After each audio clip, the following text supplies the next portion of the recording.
Wow. Well, thank you for that wonderful introduction. I actually prefer it just about as short. People who know me well know that I'm a Christian, a conservative, and a Republican in that order.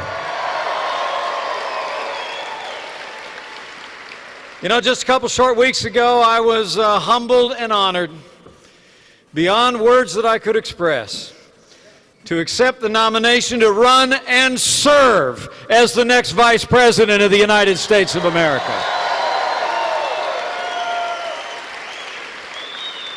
And I got to tell you, when that phone call came late on a Wednesday night with my wife at our side, I said yes in a heartbeat.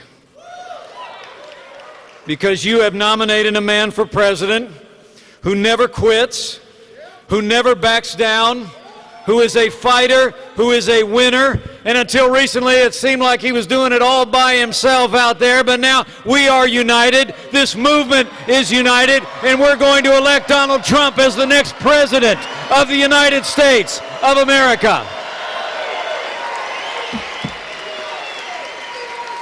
You know, Donald Trump, those of us that see him outside the Klieg lights and outside the camera, in south of Highway 40 in Indiana, we speak pretty plainly. I mean, Donald Trump just gets it, right? I mean, he's a genuine article, right? He's a doer in a game usually reserved for talkers.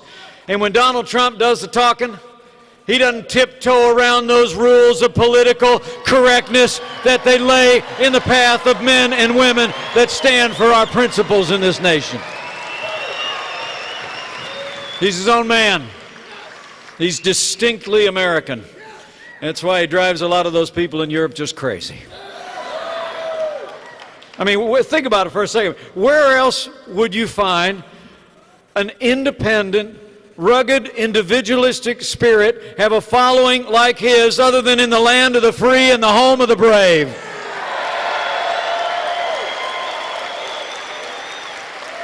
The funny thing is, the party in power seems helpless to figure out our nominee. I mean, the opposition and the media all have the same problem. They keep telling each other that the usual methods are going to work against them. They keep thinking they've done him in. Something else comes up and they say, now we got him, right? And then they turn on the television the next morning and Donald Trump is still standing stronger than ever before and fighting for hardworking Americans to make this country great. It really is amazing. And it proceeds out of a lifetime as a builder, a lifetime working with people who work with their hands, a lifetime of dreaming and making dreams come true. It's amazing. He and I, we're separated by quite a few zeros. But you know, his grandfather immigrated to this country just like mine.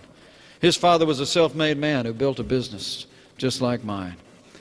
And my dad raised me the same way his dad raised him, that you go on, you live your dreams, but then to whom much is given, much will be required.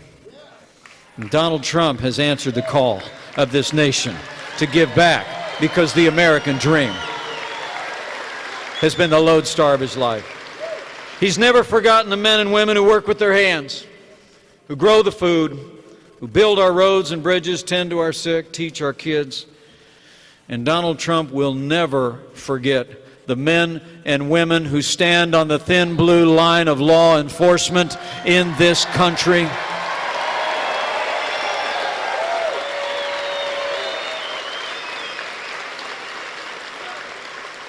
Here's the people that bear the burden, that pay America's bills, and he's your voice, and he'll fight for you. And let me just say, Donald Trump believes in the boundless potential of the American people to right our ship again. And let me say, when we make Donald Trump the next president of the United States, we will make America great again.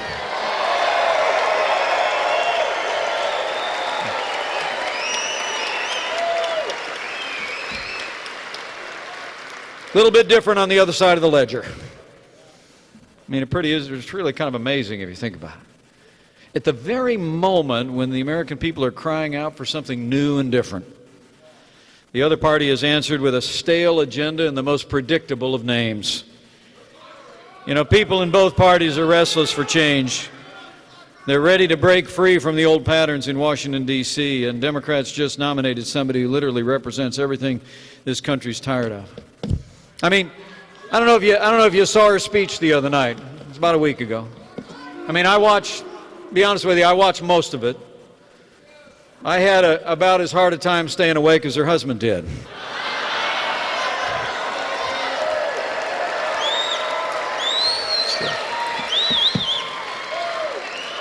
But it wasn't just that it was long and it was late, right? Okay. I mean, it was just the same old, same old. I mean, if you were paying attention to that speech that she gave, it was more taxes, more spending, more borrowing, more bailouts, and more Obamacare. In fact, if you listen carefully to Hillary Clinton, she'll tell you exactly what she thinks. She was in Omaha just the other day, and she actually said out loud, "We are going to raise taxes on the middle class." Now, apparently she accidentally spoke the truth, but she corrected herself very quickly. Said she'd misspoke. Really is amazing. Even today, I heard when she was confronted at a press conference about having mischaracterized the position of the FBI relative to her truthfulness. She actually said she may have short-circuited the story. Well, let me say this to the men and women of Iowa. For the sake of our security, for the sake of our prosperity, and for the sake of preserving the highest standards of integrity in the highest office of the land, we must decide here and now that Hillary Clinton will never become President of the United States of America.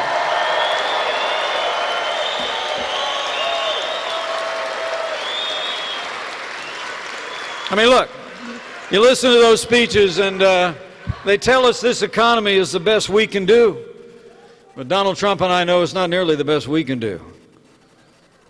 It's just the best they can do. And when Donald Trump becomes President of the United States, we're going to cut taxes, balance the budget, negotiate trade deals and work for the American people, repeal Obamacare, and get this country working again.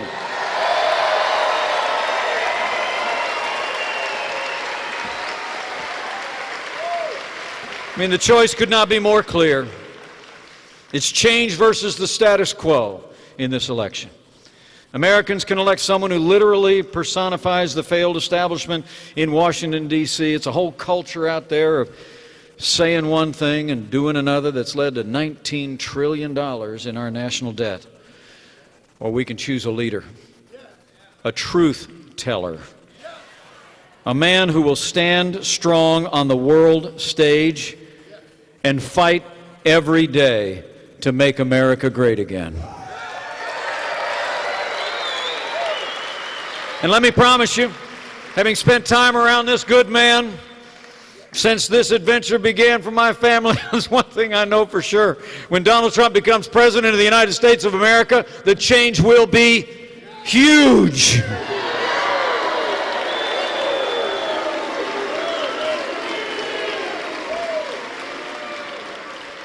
You know, challenges at home seem to pale in comparison to the challenges that we face abroad.